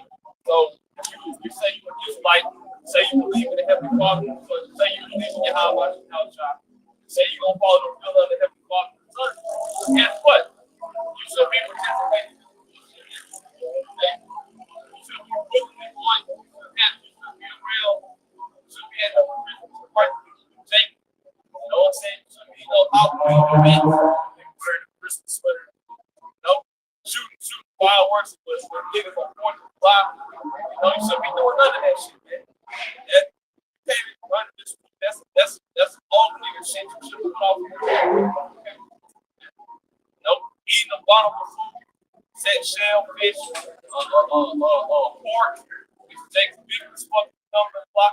All right, Jake act like they can't go a day without fucking pork, man. Line up. I gotta look fresh for the hoes, man. Fuck that shit, man. If you gonna choose that or life eternal with the Lord, man. He said, well, rather. Hey, so with that, and we pray this is an edifying camp. As always, we give all praise on the story of Yahweh, Hashem, Yahushai, Hashem, Hakadash. honors to the apostles, Bishop Doug, those who are let's be some salutations to the elect. Shalom. Where is it? Right, bro. Oh, okay. Oh, okay. I thought we were done.